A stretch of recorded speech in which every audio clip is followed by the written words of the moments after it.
येतात. तर हा M1 होता आणि R पुढे गेलो, इथे भेटला काय M2, बरोबर. आता ही ट्रिक इतकी कामाची आहे, इथून पुढच्या मॅक्झिमम न्यूमेरिकल्स आपल्याला वापरायची आहे. ती काय होती, समजा याला मी ओरिजिन पकडला, इथं वाय ॲक्सिस, इथं काय एक्स ॲक्सिस, याला काय पकडलाय मी ओरिजिन. तर माझा एक्स एम कुठे गेलो आपण, राईटला. राईटला काय प्लस प्लस आर, उरलेलं मास, पुढचं मास, आपण काय दोन मासची बेरीज, M1 प्लस M2. सेम आहे बघा ना, M2 डी काय आर काय डी आहे, बरोबर. आपण काय M1 प्लस M2. ते समजा आपण हे M1 आहे, हे M2 आहे, याला Y पकडला, याला X पकडला, आणि M1 डिस्टन्स तेच आहे, डिस्टन्स किती आहे R आहे. पण आता मात्र ओरिजिन पकडलाय कोणाला, 0,0 केला कोणाला मी M2 ला. मग आता ह्याच्या विथ कम्पेअर टू M2 आपण चाललोय कुठं, लेफ्टला, म्हणजे कुठं चाललोय पाठीमागे. पाठीमागे काय मायनस, जिकडे चाललो ते मास घ्यायचा. क्लिअर होतंय का. जर इथून पुढे गेलो तर मास कुठलं घेतलं होतं, M2 घेतलं होतं. आता चाललो कुठं, लेफ्टला. आता मास घ्यायचं कोणतं, लेफ्टचं. कोणतं मास आहे, M1. आणि डिस्टन्स घ्यायचं R. आपण काय M1 प्लस M2. चेक करा, हा काय झाला 0,0. याचे कॉर्डिनेट्स काय झाले, एक्स मध्ये किती -R, वाय मध्ये किती 0. फॉर्म्युला काय आपला, M1 x1 plus M2 x2. काय होईल, M1 into minus R1, M1 minus R1 plus M2 x2. M2 into x2 किती आहे 0. आपण काय M1 प्लस M2. म्हणता एकदा, एका मासला ओरिजिन पकडायचा. जर M2 ला ओरिजिन केला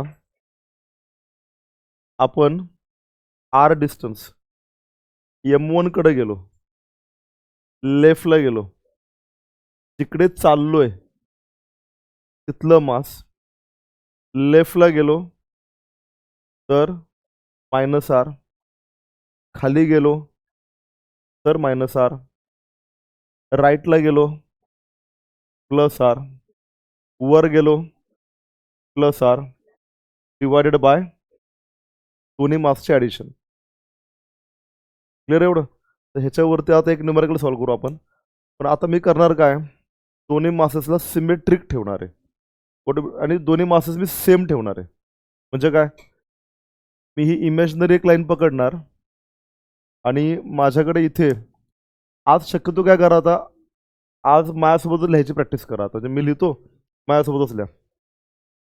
माझं टार्गेट काय, सगळ्या कन्सेप्ट कव्हर करायच्या, मॅक्झिमम न्यूमेरिकल सॉल्व्ह करायचे. जितकं वेळ भेटेल आपल्याला तितके न्यूमेरिकल्स आपले सॉल्व्ह होतील. मला तर हेच आहे की अख्खं NCERT, अख्खं DC पांडे, तुमची यशस्वी सगळेच वर्ग सॉल्व्ह करावेत.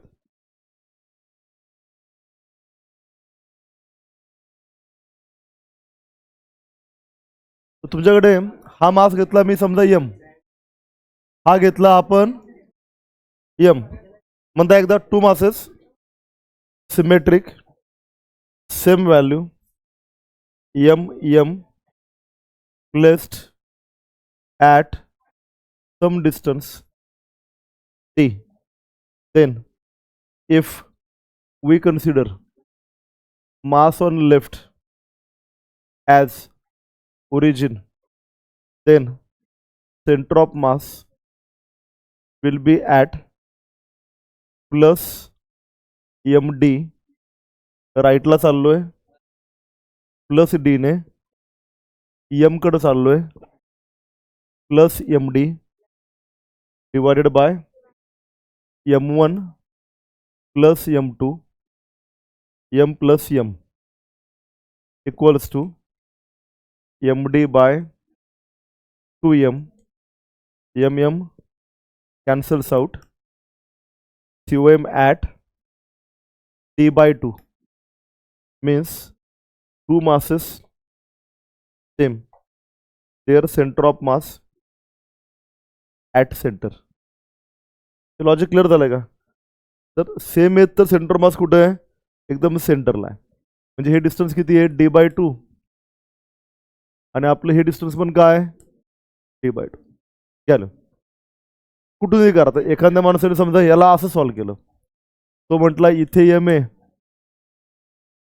इथं काय एम आहे, आणि इथे पाठीमा मी आलो, आता इथपर्यंत आलो, किती आलो? टीने आलो. याला काय पकडलाय? ओरिजिन. पाठीमा म्हणजे काय? -d. -dने एमला मल्टिप्लाय केलं, काय होईल? -md बाय दोघांचे ॲडिशन. m + m म्हणजे काय? 2m. m गेला, किती आला? -d/2. मायनसचा अर्थ काय? लेफ्टला. ओरिजिन पकडलं ना 0,0. मग ओरिजिन लेफ्टला काय? निगेटिव्ह. मग हे डिस्टन्स किती? डिस्टन्स आलं d/2 आलं, बरोबर. फक्त इथे आलं म्हणून काय? -d/2. लॉजिक क्लिअर होतंय? आता या कन्सेप्टवरती बरं, यामध्ये आणखी एक गोष्ट बरं का, जर असं सिमेट्रिक जर असेल, म्हणजे दोन मासेस एकमेकांपासून सिमेट्रिक ठेवलेले असतील, तर हे लिहून घ्या. डायग्राम काढतो एक. लिहून झालंय? येस.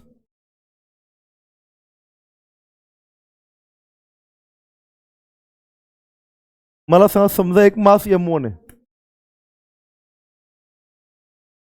एक मास m1 आहे, दुसरा मास काय? m2 आहे. दोघांच्या मध्ये डिस्टन्स r आहे.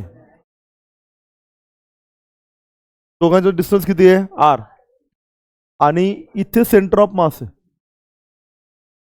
याच्यापासून सेंटर ऑफ मास r1 डिस्टन्सला आहे, आणि ह्याच्यापासून सेंटर ऑफ मास r2 ला आहे. हे काढून घ्या. आता मला सांगा, समजा इथून मी हा पहिला m1 पकडला, m1, तर सेंटर ऑफ मास कुठे असेल? आपला फॉर्म्युला काय होता? पुढचा मास डिस्टन्स r आपण काय? m1 + m2, बरोबर. जर मी याला m2 ला ओरिजिन पकडला, तर पाठीमागं आलो, तर सेंटर मास कुठं असेल? -r m1 आपण काय? m1 + m2, बरोबर. ह्याचा अर्थ काय? हा m1 आहे, हा m2 आहे, बरोबर. इथं सेंटर ऑफ मास आहे, ह्याच्यापासून सेंटर ऑफ मासचं हे डिस्टन्स, हा कोण आहे? Centre of mass. याच्यापासनं सेंटर ऑफ मासचं हे डिस्टन्स किती आहे? m2r आपण काय? m1 + m2. बरं, याच्यापासनं सेंटर ऑफ मासचं हे डिस्टन्स किती आहे? -m2r आपण काय? m1 + m2. लॉजिक कवर होतंय का? क्लिअर झालं का? पुन्हा एकदा बघा, ज्यांना नाही कळलं त्यांनी पुन्हा एकदा बघा. तुम्हीच मला सांगा, कॉन्सन्ट्रेशन करा. हा m1 आहे, बरोबर. m1 पासनं r अंतरावरती इथे माझ्याकडं कोण आहे? m2 आहे. पुढे बघा, तर क्लिअर लिहू नका. आता पुढे बघा, हा m1 आहे, तो m2 आहे, दोघांच्या मध्ये डिस्टन्स किती आहे? r आहे. समजा इथे सेंटर ऑफ मास आहे, समजा इथे कोण आहे? सेंटर ऑफ मास आहे, बरोबर. आपण सेंटर ऑफ मास याला जर ओरिजिन केला मी असा, जर मी याला y ॲक्सिस पकडला, याला काय पकडला? x पकडला, तर आपण ट्रिक आपली काय होती? याच्यापासनं सेंटर ऑफ मास किती पुढे आहे? बरं, किती पुढे आहे? प्लस पुढचं मास ना, तिकडे चाललो, प्लस m2 r आपण काय? m1 + m2. म्हणजे सेंटर ऑफ मास समजा आहे, हे डिस्टन्स तुम्हाला भेटलं ना, हो की नाही? ते किती आलं? m2r आपण m1 + m2. बरं, समजा याला ओरिजिन पकडला, याला y ॲक्सिस पकडला, याला x पकडला, तर याच्यापासून सेंटर ऑफ मास किती पाठीमागे? बरं, मायनस कुठे चाललो? m1 कडं, -m1r आपण, एकदम बरोबर, आपण m1 + m2, बरोबर. समजा म्हणलं इथं सेंटर ऑफ मास आहे आणि समजा मी म्हटलं हे सेंटर ऑफ मास हे डिस्टन्स R1 आहे आणि मी म्हटलं हे डिस्टन्स काय R2 आहे. तर R1 किती भेटलं तुम्हाला M2R अपॉन R/2 नाही भेटलं. R/2 कधी भेटेल दोन्ही मासेस सेम असतील तर भेटेल. इथे सेम आहेत का एक M1 आहे एक काय M2 आहे. R1 किती भेटलं हेच R1 भेटलं M2R अपॉन काय M1 प्लस M2 बरोबर. बरं मला सांगा R2 किती भेटलं R2 डिस्टन्स किती भेटलं मायनस सर फक्त डायरेक्शन सांगतंय मायनस काय सांगतंय डायरेक्शन. डिस्टन्सचा अर्थ काय त्याचं मॅग्निट्यूड किती येते M1R upon M1 plus M2 बरोबर. बरं आता मला सांगा R1 प्लस R2 किती झालं पाहिजे R झालं पाहिजे. धिस प्लस धिस किती झालं पाहिजे R झालं पाहिजे बरोबर. म्हणजे काय झालं पाहिजे M2R upon M1 plus M2 plus तो कोण आहे M1R upon M1 plus M2 हे झालं किती पाहिजे R झालं पाहिजे. होतंय का चेक करा बेस सेम आहे दोघांची काय होईल ॲडिशन वरती काय होईल M1R plus M2R R common निघेल आत काय M1 प्लस M2 ते कॅन्सल होतील R भेटेन का हे लॉजिक क्लिअर झालं एवढं लिहून ठेवा. फक्त लिहिण्याचा अर्थ नाही बरं का हे पाठ करून करून विचार करून करून मनामध्ये एकदम साठलं पाहिजे स्टोअर झालं पाहिजे चांगलं म्हणजे गणित फास्टली सॉल्व्ह होतील. लिहून झालं. आणखी एक काल ही युक्ती सांगितली होती आणखी दुसरी युक्ती क्रमांक 2 ठीक आहे. समजा मी म्हटलं हा M1 आहे समजा मी म्हटलं हा काय M2 आहे आणि मी म्हटलं इथं माझ्याकडे का कोण आहे सेंटर ऑफ मास आहे हा COM आहे. COM इथून किती लांब आहे R1 लांब आहे. COM इथून किती पाठीमागे आहे R2 पाठीमागे. तर इट इज ऑलवेज व्हॅलिड की M1 R1 equals to M2 R2.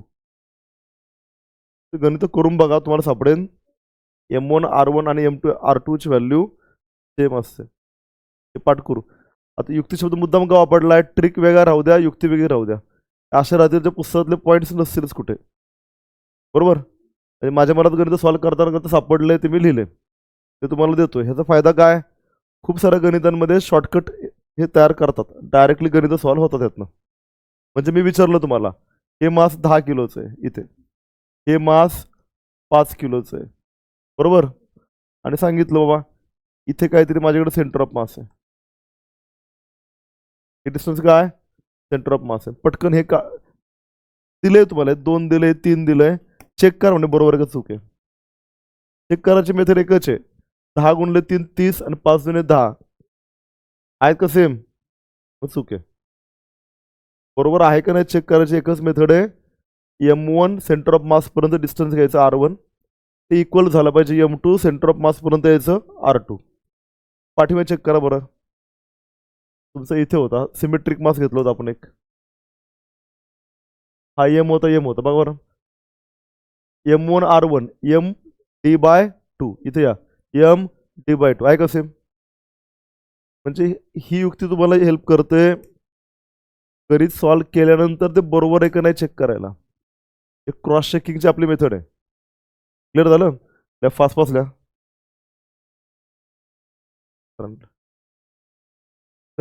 फक्त एक लिहा युक्ती क्रमांक 3 फास्ट सांगतोय युक्ती क्रमांक 3 सरांना भेटूया तुम्ही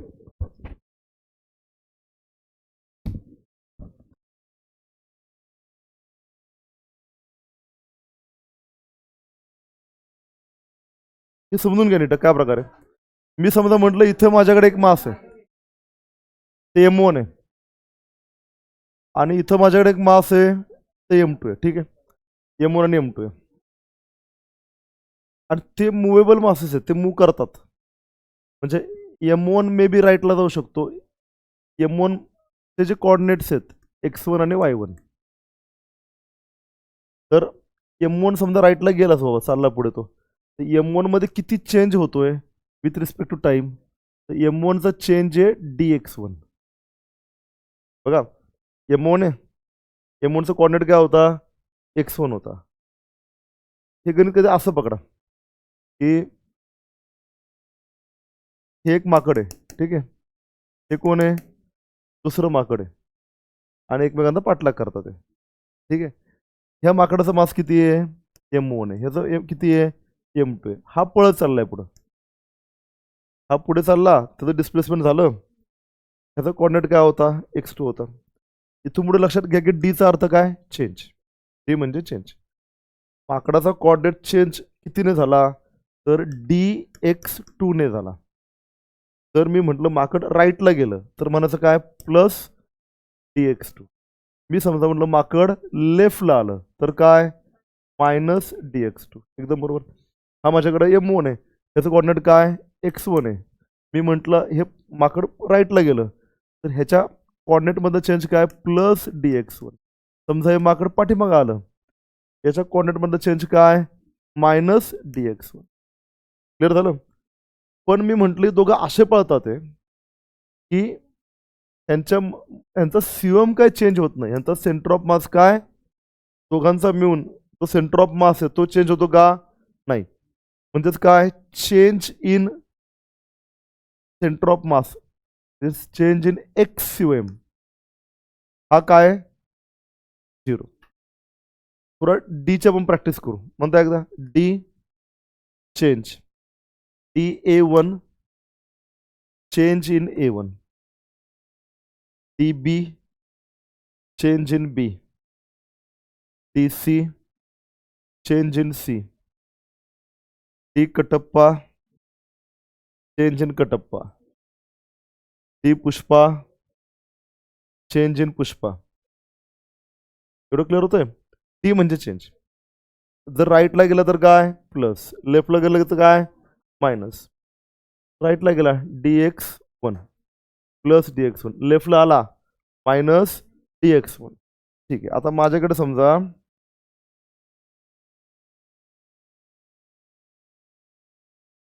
दोन मासेस आहेत, M1 आणि M2. ठीक आहे, हे दोन मासेस आहेत, M1 M2. M1 समजा गेला पळत पळत राईटला, M1 मध्ये चेंज झाला किती, dx1. आणि त्यावेळेला M2 मध्ये काहीतरी चेंज झालाय. समजा M2 पण इकडे गेला आणि M2चा चेंज झाला काय, dx2. पण दोघं असे काही चेंज झालेत की त्यांचा centre of mass x COM त्याच्यामध्ये काही चेंज होत नाहीये. म्हणजे काय, dx सीओएम ही गोष्ट किती आहे, 0 आहे. राईट, लक्षात आलं.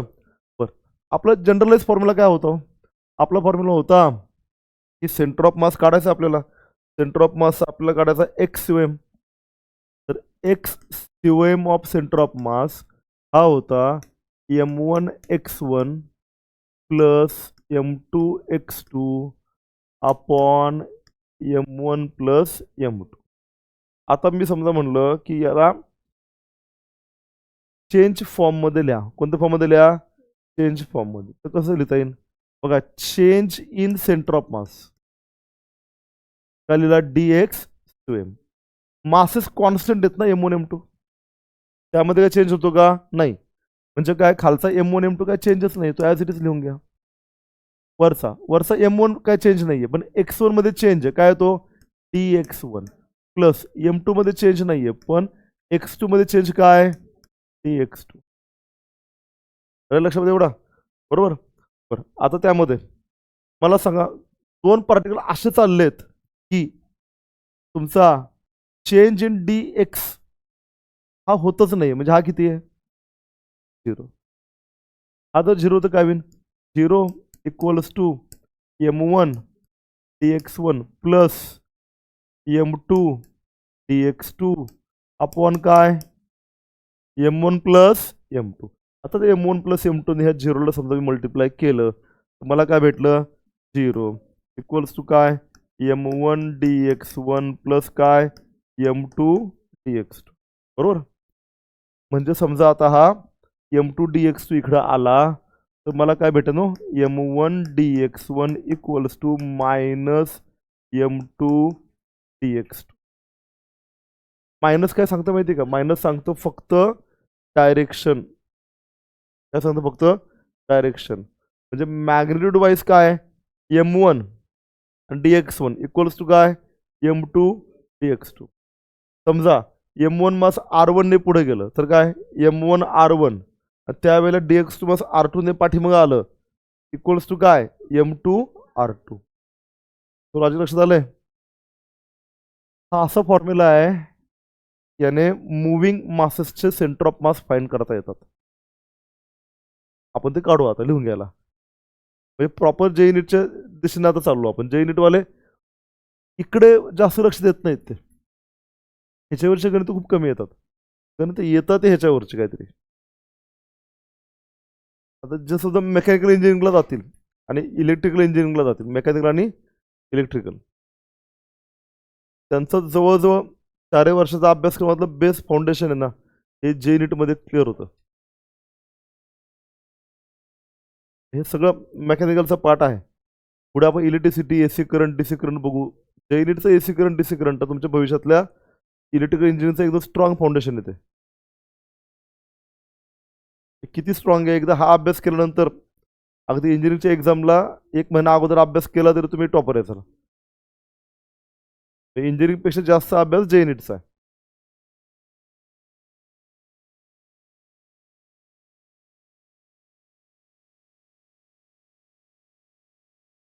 याचं छोटंसं गणित सॉल्व्ह करू आपण. चला, लिहून झालंय, लिहा न्यूमेरिकल. 2 मासेस दिले तुम्हाला, 2 kgचं मास आणि 6 किलोचं मास. काय केलंय, एक मास दिलंय 2 किलोचं. मास बदलल्या, कुठंतरी इथे एक मास लिहिलंय बाबा 6 किलोचं. 2 मासेस आहेत, 2 kg आणि 6 kg. ते काय म्हणले, 6 किलोचं मास 2 मीटरने पुढे नेलं. काय केलं, if 6 kg mass is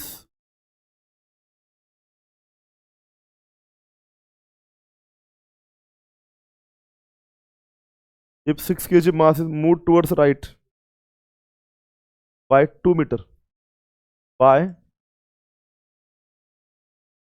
2 meter, by what distance, by what distance 2 kg mass should be moved, by what distance 2 kg mass should be moved so that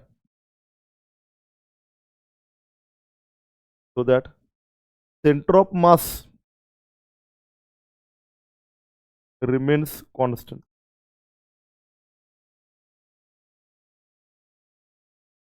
By what distance 2 kg mass should be moved so that center of mass remains constant, and at initial position remains constant at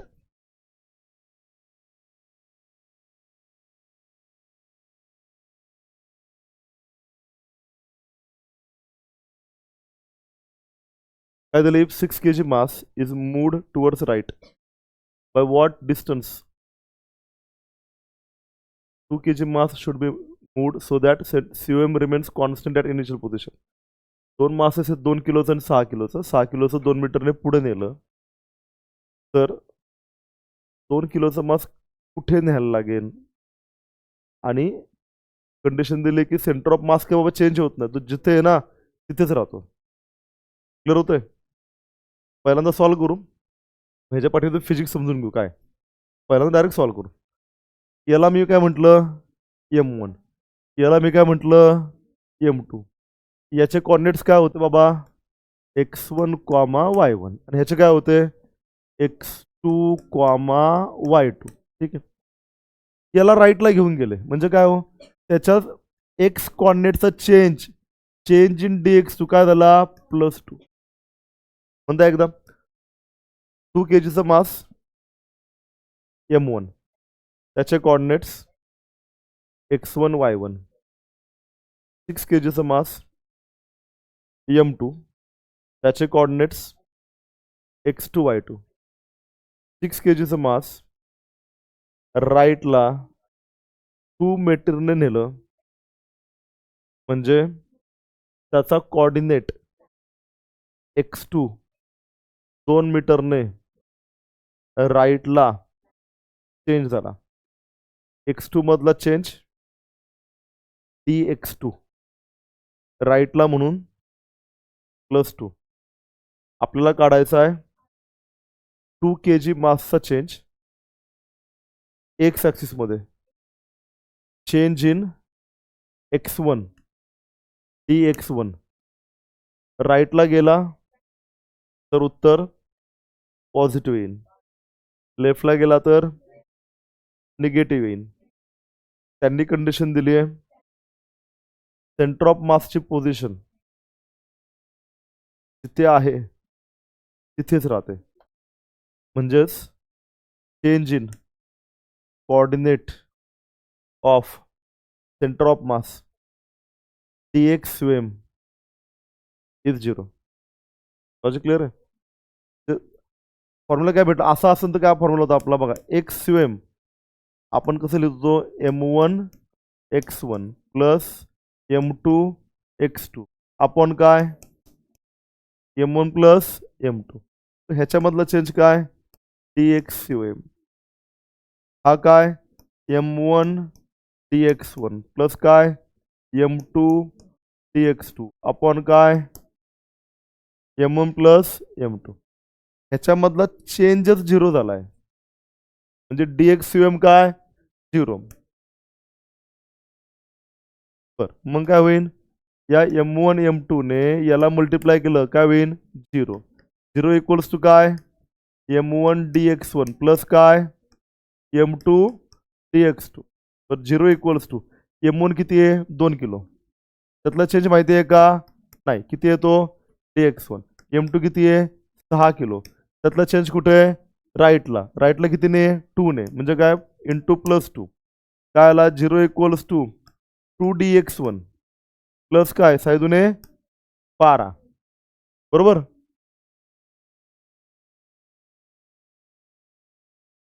काय होईल आता 2 dx1 equals to 12 इकडे आला -12. Change in x1 किती आला -6 म्हणजे x1 ला -6 म्हणजे काय लेफ्टला घेऊन जायला लागेल कितीने 6 ने. त्यावेळेला सेंटर ऑफ मास मध्ये काही चेंज होणार नाही. मी डेरिव्हेशन मध्येच फॉर्म ते घालून सॉल्व्ह केलं. डायरेक्टली शॉर्टकट मध्ये असंही तुम्हाला करता आलं असतं. कसं m1 dx1 इक्वल्स टू काय m2 dx2. m1 किती होता 2. dx1 माहिती होता का नाही. m2 किती होता 6. dx2 किती होता +2. काय झालं असतं 2 dx1 इक्वल्स टू 12 झाला असता आणि dx1 इक्वल्स टू +6 झाला असता. मी याला त्यामुळे फारसं प्रेफर नाही करत. तर ते खूप पुस्तकामध्ये डायरेक्ट ती ट्रिक दिली आहे m1 dx1 m2 dx2.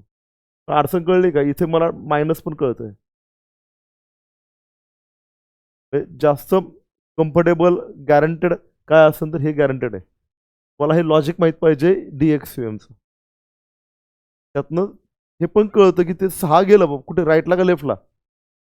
लेफ्टला. Clear झालंय.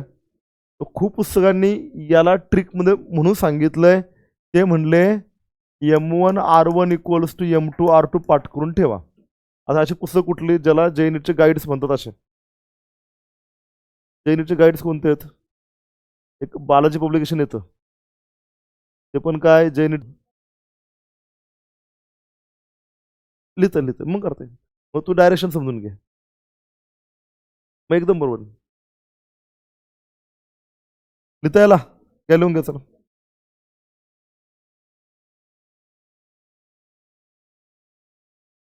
पाच लिहा पूर्ण करा. सांग ना. त्यांनी दिलंय centre of mass remains constant. त्यांनी दिलंय ते कंडिशन आहे. हे कधी वापरतात माहिती का हे वाक्य पाहिजे बरं का. Centre of mass remains constant. तर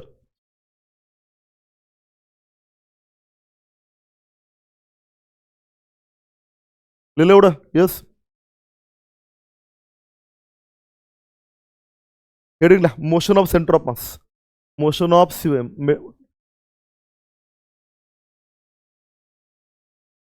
motion of centre of mass, motion of centre of mass.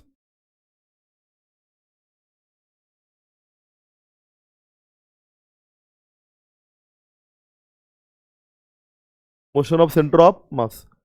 Motion of centre of mass हे खरं आपल्याला शिकवायचं होतं, एक्झामला खरं हे येणार आहे, पण ते कळावं म्हणून आतापर्यंत सगळा मी बेस बनत बनत बनत गेलो. आता हळूहळू मी एक्स कॉर्डिनेट, वाय कॉर्डिनेट यांचा हात पण सोडणार आहे. ज्याला पकडणार आहे त्याला म्हणणार आहे मी RCOM.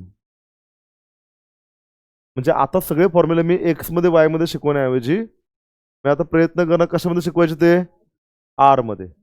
आर मध्ये शिकवण्यासाठी जी पहिली कन्सेप्ट गरजेची आहे त्याचं नाव आहे व्हॉट इज पोझिशन वेक्टर. एखादं मास समजा इथं आहे, या पॉइंटला आहे, आणि हा तुमचा वाय ॲक्सिस आहे आणि हा तुमचा एक्स ॲक्सिस आहे. मी म्हटलं या एम मासचा पोझिशन वेक्टर काढा. एम मास काय काढा? Position vector. कसं काढायचं? काय नाही, ओरिजिनला याला जोडायचा, हा ॲरो काढायचा. समजा हा पहिला मास M1 आहे, तर ह्याचं पोझिशन वेक्टर काय? R1. वेक्टर आहे म्हणून डोक्यावरती काय? बार. तो R1 bar is a position vector of M1. मी म्हटलं इथं माझ्याकडे एक मास आहे M2, याचा पोझिशन वेक्टर काढा.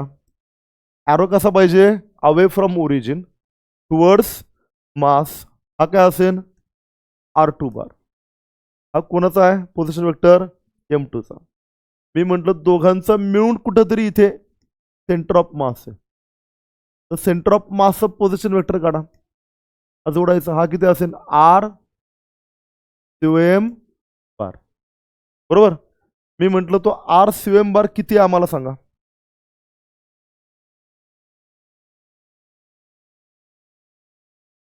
RCOM बार काय? तिकडे M1 x1 plus M2 x2 होतं ना, सेम तसंच इथं काय? M1 R1 plus M2 R2 upon काय?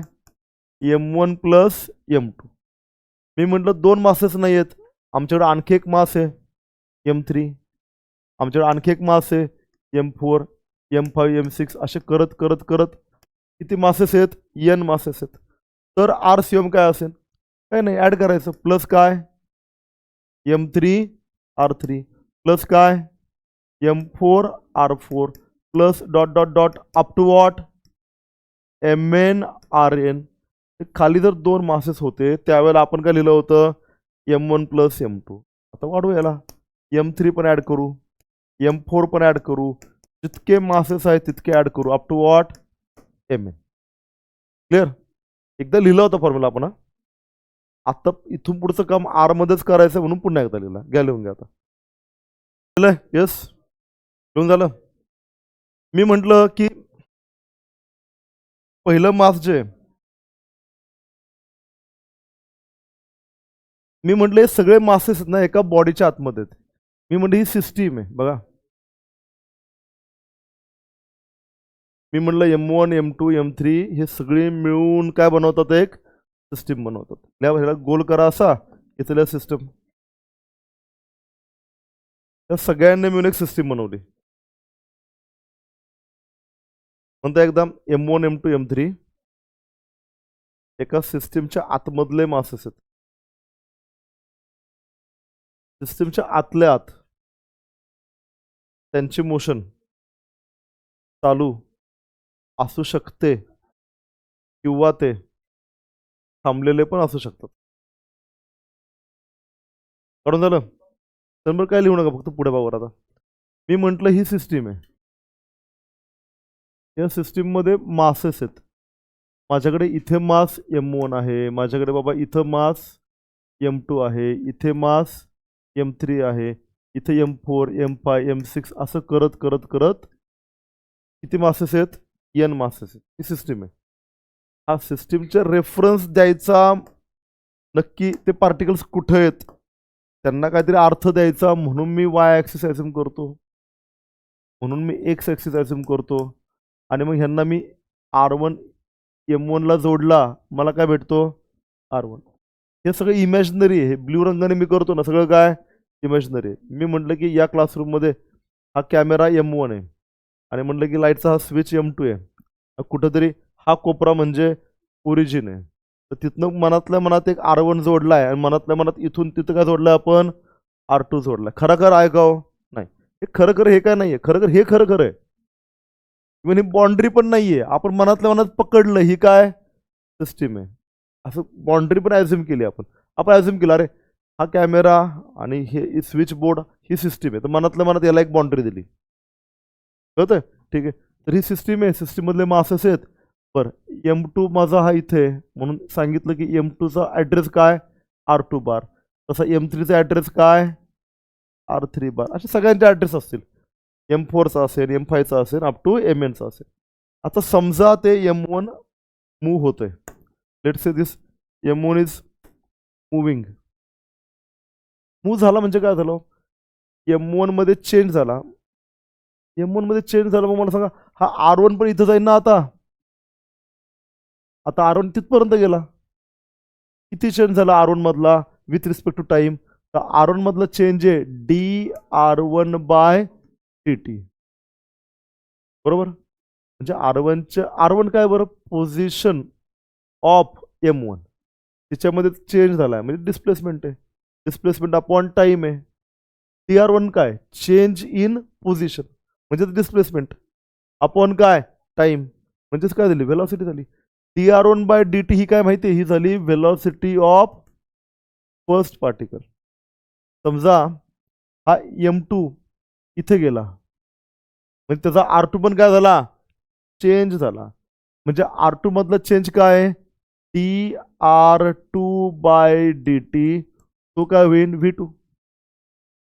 असं करत करत करत समजा तिसरा चला, change in position vector of third particle dR3 by dt, हा काय होईल वेलॉसिटी V3. मग असं करत करत करत करत nth पार्टिकलचा चेंज काय dRn बाय dt, तो काय असेल Vn असेल. एवढं पाठ करू. मग एकदा dR1 बाय dt हे सांगतो, मास M1 त्याचा वेक्टर पोझिशन वेक्टर R1 होता, तो हल्लाय, नवीन पोझिशनला गेला, त्याचा पोझिशन वेक्टर पण चेंज झाला. पोझिशन वेक्टर मधला चेंज dR1 पार्टिकलची डिस्प्लेसमेंट आहे with respect to time, change in displacement with respect to time is velocity. V1 equals to dR1 by dt. असाच M2 जर चेंज झाला, त्याचा वेक्टर R2 चेंज झाला, dR2 by dt V2, dR3 by dt V3, असं करत करत dRn by dt Vn. Clear एवढं लिहा बरं. चला रिलेस झालं.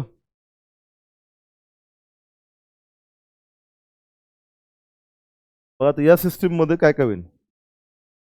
मी म्हटलं की RCM कुठे आहे, तर RCM असेल काय फॉर्म्युला आहे, M1 R1 plus M2 R2 plus M3 R3 plus and so on up to what MN RN divided by M1 plus M2 plus M3 so on up to what MN. मी म्हटलं RCM मध्ये change होईल का, तर R1 मध्ये R2 मध्ये change होतोय. बघा मी म्हटलं मास M1 मध्ये चेंज होतोय का, नाही. R1 मध्ये किती चेंज होतोय, dR1 बाय dt. तुमच्या M2 मध्ये चेंज होत नाहीये, पण R2 मध्ये चेंज काय होतोय, dR2/dt. बरं M3 तुमच्या R3 मध्ये चेंज काय होतोय, dR3/dt. असं करत करत करत करत मी गेलो. MN मध्ये चेंज होत नाहीये, RN मध्ये चेंज काय, dRN/dt.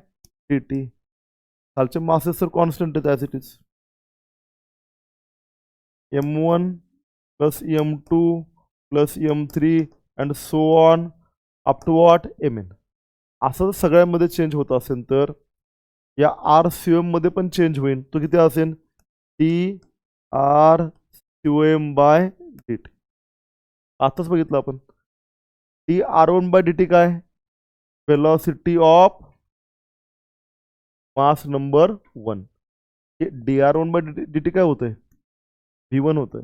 फॉर्म्युला काय बनला, M1 V1 प्लस dR2/dt काय, V2 काय बनला, M2 V2. dR3/dt काय, V3 काय बनला, M3 V3. So on up to what MN VN.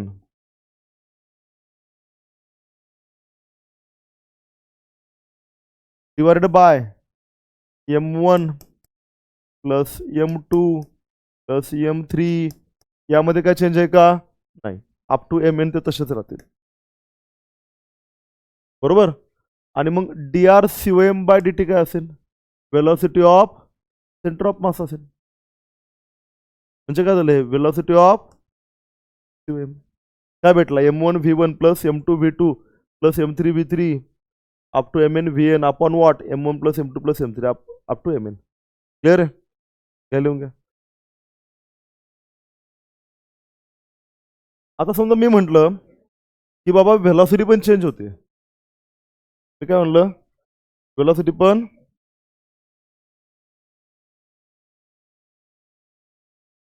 पण चेंज होते. Change in velocity with respect to time असं होतंय. तर काय असेल ना, ॲक्सेलरेशन. तर लिहा माझ्यासोबत लिहा आता.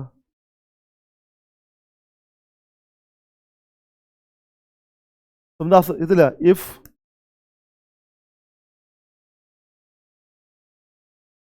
velocities are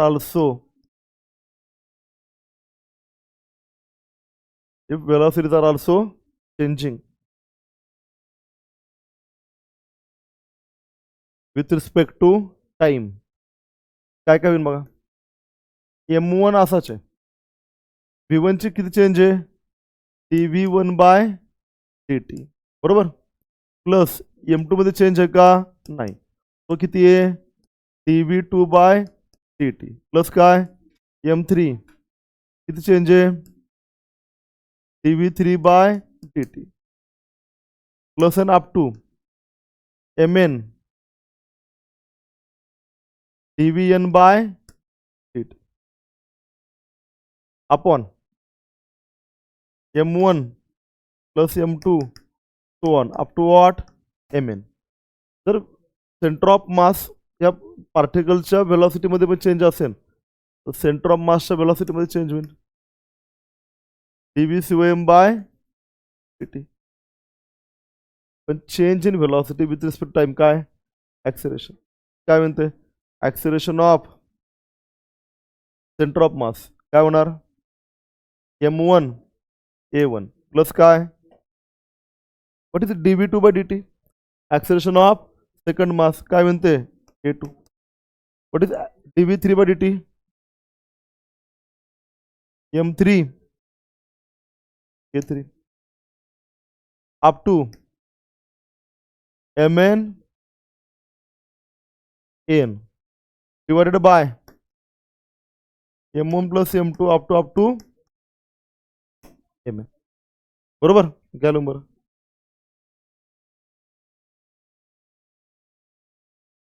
बरं समजा आम्ही असं म्हटलं बघा, हे M1 plus M2 plus M3 up to MN तुम्ही सांगा काय होते. बरं सिस्टीमकडे जावा वरच्या.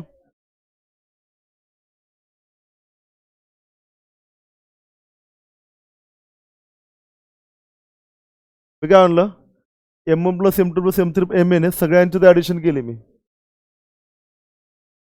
तर काय असेल टोटल मास ऑफ सिस्टीम असेल ना.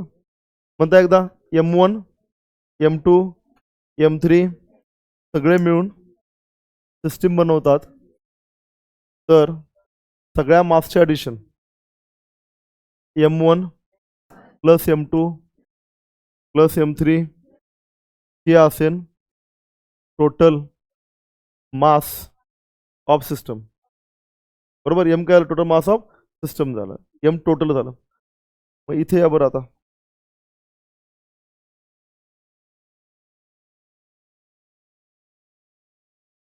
हे M1 plus M2 plus MN हे काय होईल टोटल मास, याला कॅपिटल M म्हणायला, काय म्हणा कॅपिटल M.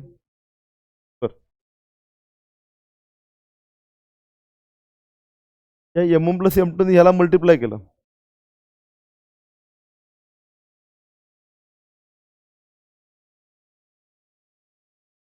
पाठीमागे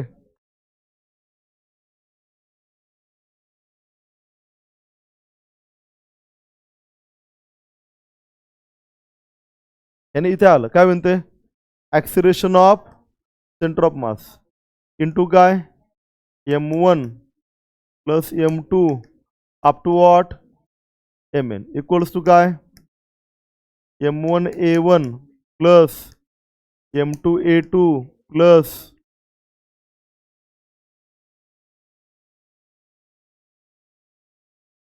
प्लस काय M3 A3 plus N up to MN AN. मला सांगा आता मास इंटू ॲक्सिलरेशन काय असतं, फोर्स असतो की, बरोबर. म्हणजे M1 A1 काय होईल असेल force on first particle, M2 A2 काय असेल force on second particle, M3 A3 काय असेल फोर्स ऑन थर्ड पार्टिकल, असं करत करत करत हे काय असेल फोर्स ऑन nth पार्टिकल. इथे आता total mass into acceleration of centre of mass काय असेल, अहो नेट फोर्स असेल सिस्टीमचा, हा काय होईल net force on system. Clear होतोय बरं चला यस.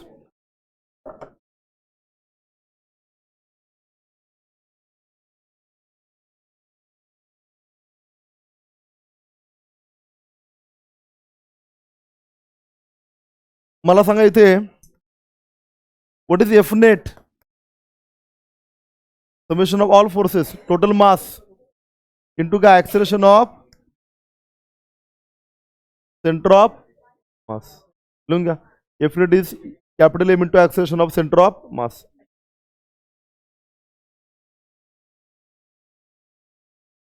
लेक्चर बंद करूया.